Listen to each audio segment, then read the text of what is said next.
நல்லா வந்து பார்த்திங்கன்னா சின்ன வயசில் வந்து பார்த்திங்கன்னா ஓரளவு வந்து சிறு குழந்தைகளாக இருக்கும் பொழுதே ஒரு 6-7 வயசில் இருக்கும்போதே ஆண்குறி எழுச்சி வந்து வர ஆரம்பிச்சிடும்.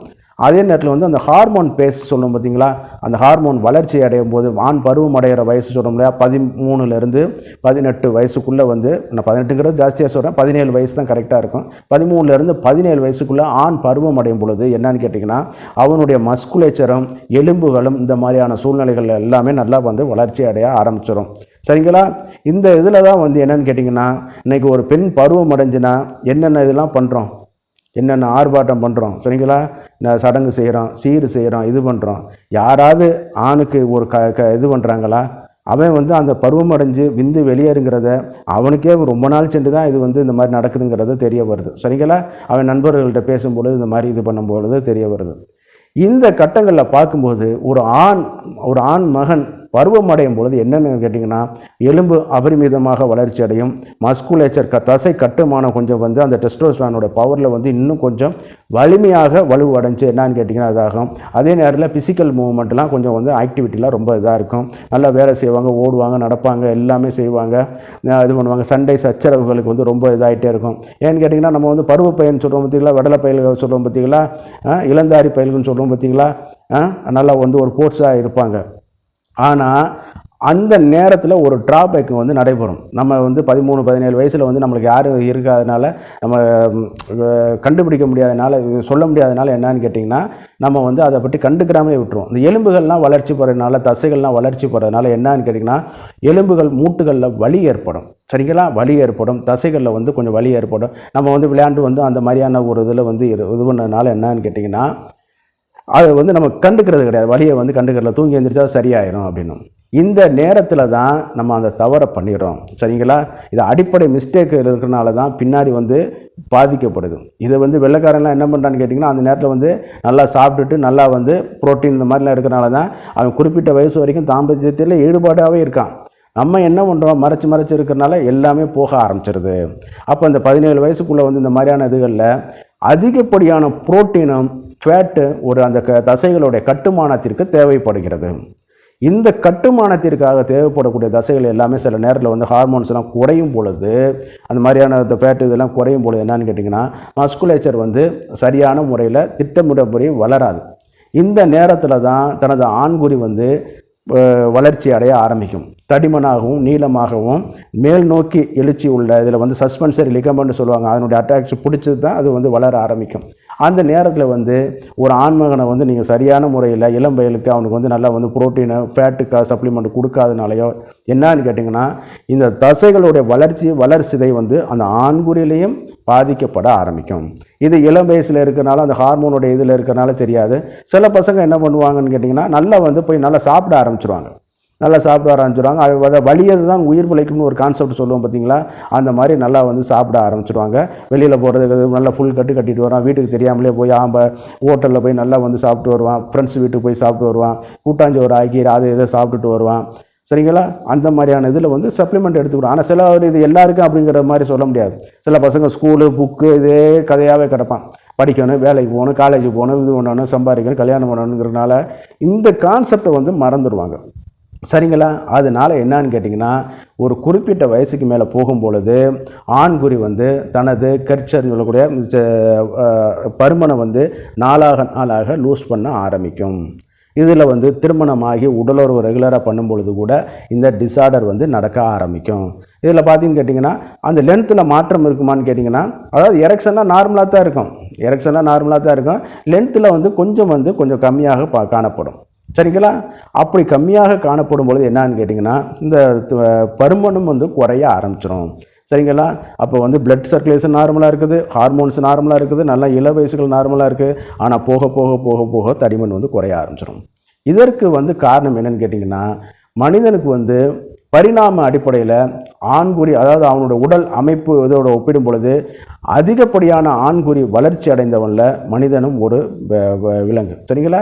மிச்சம் எந்த விலங்குக்கும் இல்லாத அளவுக்கு அதிகமாக இது, அதாவது அவன் உடல் எடை ஹைட்டை ஒப்பிடும் பொழுது மற்ற விலங்குகளை காட்டில் இவனுக்கு வந்து அதிகப்படியான ஆண் உறுப்பு வந்து வளர்ச்சி அடைஞ்சது. சரிங்களா?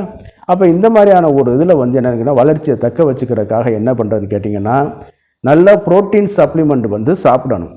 சரிங்களா? நல்ல புரோட்டீன். இதை வந்து நம்ம ஆரம்பத்திலே அந்த 13லேருந்து 17 வயசுலேயே பார்த்துட்டோம்னா பயப்பட வேண்டியது கிடையாது. நீ காலையில் எந்திரிக்க வேண்டியது, டியூஷனுக்கு போக வேண்டியது, 5 மணிக்கு டியூஷனுக்கு போகிறேன். என் வாழ்க்கையில் படிக்கணுங்கிறது ஒரு இது இருக்குது. வாழ்க்கை படிப்பு வேலைக்கு போகப்பட்ட பிறகு ஃபியூச்சர்னு ஒன்று இருக்கு இல்லையா? 5 மணிக்கு போகிறான் டியூஷன். சரி, காலையில் மெயில் கால் ரைட்டு, நல்லா வந்து ஸ்கூலுக்கு போகிற, விளையாடுற, இது பண்ணுற. அப்போ அவனுக்கு டிஃபன் பாக்ஸில் இம்புடு கொண்டு சோறு கொண்டு போகிறது. சரிங்களா? காலையில் டிஃபனை வந்து மேக்ஸிமம் ஸ்டூடெண்ட் வந்து அவாய்ட் பண்ணிடுறாங்க. பட் இன்றைக்கி வந்து ஒரு நல்ல ஸ்கீம், காலையில் ஸ்கூல்லேயே சாப்பாடு போடுறதுங்கிறது, அதுவும் பட்டாணி இந்த மாதிரி கொண்டக்கடலை இதெல்லாம் கொடுக்குறதுங்கிறது ஒரு நல்ல ஒரு இதுதான். இது வந்து ஆண் குழந்தைகளுக்கு இப்போ இன்னொரு இதனுடைய எஃபெக்ட் வந்து பார்த்திங்கன்னா இன்னொரு 10-15 வருஷம் கழித்து நல்லா தெரிய ஆரம்பிக்கும். சரிங்களா? இப்போ வந்து நல்ல சில முட்டைகள்லாம் கொடுக்குறது, இது எல்லாம் வரும்போது அந்த புரோட்டீன் சப்ளிமெண்ட்னால அந்த திசு கல்ச்சர் வளர்ச்சி வந்து நல்லா வந்து ஒரு பில்டப் வந்து நல்லா ஆகும், கட்டுமானம் வந்து நன்றாக இருக்கும். அதே நேரத்தில் நல்லா ஃபேட் கண்டென்ட் உள்ளதுகளை வந்து நல்லா சாப்பிட ஆரம்பிக்கணும், நல்லா எக்ஸசைஸ் பண்ண ஆரம்பிக்கணும். வேறு எதுவும் நான் வந்து சொல்கிறது வந்து ஏற்கனவே நல்லா இருந்துட்டு இப்போ தடிமன் குறையிறதா உள்ளவங்களுக்கு தான். ஸோ ஆரம்பத்தில் பீஸ் அடித்த கேஸுகளை பற்றி நான் பேச விரும்பலை. இடையில நல்லா இருந்துச்சு சார், இப்போ போக போக குறைஞ்சிட்டு இருக்குது, தடிமன் குறைஞ்சிட்டுருக்குன்னு கேட்டிங்கன்னா அடுத்தடுத்து கொஞ்சம் கொஞ்சமாக வந்து எல்லா டிஸார்டர்களுக்கும் அது வந்து வழிவகை பண்ணிடும். அதுக்காக இது பண்ணும்போது நல்ல பயிற்சிகள் வந்து பண்ணணும், வாக்கிங் பண்ணணும், ஜிம்முக்கு போகக்கூடிய ஜிம்முக்குள்ள மைல்டான எக்ஸசைஸ் பண்ணிக்கிறேங்க. அதே நேரத்தில் வந்து நல்ல வாக்கிங் ஒரு நாளைக்கு வந்து 7 கிலோமீட்டர் அல்லது 6 கிலோமீட்டர் வந்து 45 நிமிடங்களில் நடக்கக்கூடிய அளவு பண்ணும் பொழுது ஏறத்தாழ 3500லேருந்து 4000 கலோரி வந்து வெளிப்படுத்த ஆரம்பிக்கும். சரிங்களா? இதெல்லாம் வந்து இது பண்ணக்கூடியது. அதே நேரத்தில் வந்து இரத்த குழாய்களை பாதிக்கப்படக்கூடிய உணவு வகைகள், டிஜிஎல் கொழுப்பு வகைகள், பிரியாணி, நெய்யை உருக்கி அதிகமாக திங்கக்கூடிய உணவு வகைகள், இதெல்லாம் கொஞ்சம் அவாய்ட் பண்ணிடுங்க. சுகர் லெவல் எவ்வளோ இருக்குங்கிறத பார்த்துருங்க. ஆரம்பத்திலே சுகர் இந்த மாதிரி இருந்துச்சுன்னு கேட்டிங்கன்னா கண்ட்ரோலுக்கு கொண்டு வந்துருங்க. சரின்னு கேட்டிங்கன்னா அப்புறம் 40-45 போகும்போது சுத்தமாக இதுவும் குறைஞ்சிடும், சுகர் டாமினேஷன் ஆக ஆரம்பிச்சிடும். அதே நேரத்தில் வந்து இந்த இதில் வரும்பொழுது இந்த கூல்ட்ரிங்க்ஸ் வகைகள் வந்து சுகரை அதிகப்படியான எடுக்கக்கூடிய இதுகளை வந்து நீங்கள் குறைச்சிருங்க. குறைக்கும் பொழுது என்னென்னு கேட்டிங்கன்னா சுகர் குறைஞ்சோன்னா ஆட்டோமேட்டிக்காக அது வந்து இதாக ஆரம்பிச்சிடும். உடற்பயிற்சிகள், உணவு கட்டுப்பாடுகளில் வரும்பொழுது கொஞ்சம் கொஞ்சமாக இது பண்ண ஆரம்பிக்கும். அதே நேரத்தில் மருந்துகள்னு சொல்லி பார்க்கும்பொழுது முறையான மருத்துவருடைய ஆலோசனையின் பேரில் தான் சில மருந்துகள் வந்து பரிந்துரை பண்ணணும், எடுத்துக்கணும். அதே நேரத்தில் வந்து நம்ம ஓடிசி, ஓவர் தி கவுண்டர் ப்ராடக்ட்னு சொல்லுவோம். அதில் வந்து பார்த்திங்கன்னு கேட்டிங்கன்னா நம்ம பாதாம் ஆயில் இருக்கும் பார்த்தீங்களா? நம்ம ஒரு சில பிராண்டுகளில் நல்ல பிராண்டுகள் வந்து இருக்குது, எல்லோ கலர் இதில் வந்து இருக்குது. நான் பிராண்டு நேமை வந்து சஜஸ்ட் பண்ண விரும்பலை. பாதாம் ஆயில் வாங்கி ஜென்டலாக மசாஜ் பண்ணால் போதும். மேலே அப்ளை பண்ணி அதை வந்து இது பண்ணும் பொழுது அந்த ஃபேட்டு அந்த இதெல்லாம் வந்து அப்சர்வ் ஆகிட்டு இது பண்ணக்கூடிய ஒரு இது இருக்குது. தோள்கள் மூலமாக உள்ளுறிஞ்சு சிலவங்க கேட்பாங்க, ஆயில் அப்ளை பண்ணால் உடம்புக்கு வேலை செய்யுமான்னு சில இதெல்லாம் கேட்பாங்க. தோல் மூலமாக இந்த கண்டென்ட் வந்து உள்ளுறிஞ்சப்பட்டு அதில் வந்து நம்ம மேலே வந்து திசுகளுக்கு வந்து ஒரு சப்ளிமெண்ட்டாகவும் இது பண்ணி கொடுக்க ஆரம்பிக்கும். நரம்புகளுக்கு நன்றாக வலி சேர்க்கும். அந்த பாதாம் ஆயில் வந்து மிகப்பெரிய, அது தனி வீடியோவை நான் போடுறேன். அந்த நர்வு எண்டிங் இருக்குது பார்த்தீங்களா, சிலவங்களுக்கு உணர்ச்சியே இல்லாமல் சுருங்கி போய் கிடக்கக்கூடியவங்களுக்குலாம் இது வந்து இந்த பாதாம் ஆயில் வந்து வெரி எக்ஸலண்ட். அதே நேரத்தில் சித்த மருத்துவ கடைகளில் கிடைக்கக்கூடிய மயன தைலம் சொல்லுவாங்க. சரிங்களா? மயன தைலம், இந்த தைலம் வந்து பார்த்திங்கன்னா அதாவது இதனுடைய பரிந்துரை பண்ணுறது வந்து வேறு. ஆனால் அதே இதில் வந்து அந்த சித்தர்கள் சொன்னாங்களே அந்த பாடல்களில் அந்த ஒரு வரியில் இந்த மயன தைலத்தை பற்றி சொல்லி வரும்போது ஆண்குறியோட தளர்ச்சியை வந்து குறைக்குமப்பா அப்படிங்கிற ஒரு லைனை மென்ஷன் பண்ணியிருக்காங்க. அப்படி சொல்லும்போது பார்த்திங்கன்னா அது வந்து வேக்ஸ் கண்டென்ட் இறுகி போயிருக்கும் அந்த தைலம். அந்த தைலத்தை எடுத்து கொஞ்சோண்டு எடுத்து நீங்கள் அருகில் உள்ள சித்த மருத்துவர்கிட்ட கேளுங்க, படித்த அரசு அங்கீகாரம் பெற்ற மருத்துவர் அல்லது சித்த மருத்துவமனைகள், ஆயுர்வேத மருத்துவமனைகள் உள்ள மருத்துவர்கிட்ட நீங்கள் கன்சல்ட் பண்ணாலே சொல்லிடுவாங்க. அந்த தைலத்தை கொஞ்சோண்டு எடுத்து நல்லா வந்து சுடுதண்ணியில் வச்சு வரும்போது மெல்ட் ஆயிரும். மெல்ட் ஆனோன்னா அந்த இளம் சூடு வெது வெதுப்பாக இருக்கும் பொழுது ரொம்ப ஹீட்டாலாம் இருக்காது.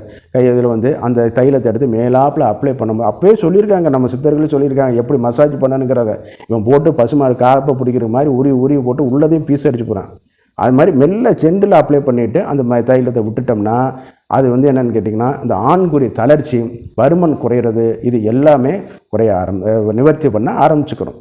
அதே நேரத்தில் நான் சொன்னது ஃபுட் சப்ளிமெண்ட்டை ஃபாலோ பண்ணுங்கள். அதே நேரத்தில் வந்து இன்னொன்று நான் சொன்ன மாதிரி சர்க்கரைகளை வந்து கண்ட்ரோல் கொண்டு வாங்க, தேக பயிற்சிகளை வந்து கண்ட்ரோல் பண்ணி செஞ்சு கொண்டு வாங்க. அதாவது நம்ம படிப்பு வேலைக்கு பிறகு நம்மளுக்கு பிறகு ஒரு வாழ்க்கை இருக்குது. இந்த உலகம் வந்து இறைவன் இதற்காகத்தான் நம்மளை அனுப்பி வச்சுருக்கான் அப்படிங்கிறத நீங்கள் குறைச்சி கொண்டு வாங்க. இன்றைக்கி எல்லாம் போயிட்டு வரும்போது இன்றைக்கி பார்க்குறோம், ஏகப்பட்ட கள்ளக்காதல் இதுகளுக்கு பார்க்குறோம், கள்ள தொடர்புகளை பார்க்குறோம், இல்லீகல் ரிலேஷன்ஷிப் பார்க்குறோம். இதுக்கு எல்லாம் அடிப்படை என்னங்கிறிய பொருளாதாரம் கிடையாது, வேலை வாய்ப்புகளோ கிடையாது, படிப்புகளோ கிடையாது. இவளை வந்து சரியான முறையில் திருப்திப்படுத்தவில்லை. அதனால தான் அதனால் என்னன்னு கேட்டிங்கன்னா அடுத்தவங்களை வந்து இது பண்ணிட்டு போகிறாங்க. அந்த மாதிரியான இதுகள் வந்து யாருக்கும் வந்துவிடக்கூடாது. நம்ம பார்க்குற நேயர்கள் வந்து இதை பார்த்து கொஞ்சம் ஒரு விழிப்புணர்வாக இருந்துக்கிட்டு நான் சொன்னக்கூடிய பயிற்சிகள்லாம் பண்ணால் போதும். அப்படி உங்களுக்கு சந்தேகம் எழுகிற பட்சத்தில் அருகில் உள்ள அரசு பதிவு பெற்ற பிஎஸ்எம்எஸ் பிஏஎம்எஸ் படித்த மருத்துவர்களை நீங்கள் தொடர்பு கொள்ளலாம். அதே நேரத்தில் வந்து அருகில் உள்ள ஆரம்ப சுகாதார மையத்தில் உள்ள சித்த மருத்துவ பிரிவு ஆயுர்வேத மருத்துவ பிரிவில் வந்து நீங்கள் தொடர்பு கொள்ளுங்கள். அவங்க உங்களுக்கு கைடு பண்ணுவாங்க. சரிங்களா? மற்றபடி வேறு எதுவும் நீங்கள் தனியார் இந்த மாதிரி பண்ணுறோன்னு சொல்லிட்டு பணம் பறிக்கக்கூடியவங்கள்ட்ட போய் நீங்கள் போய் ஏமாந்து விடக்கூடாது.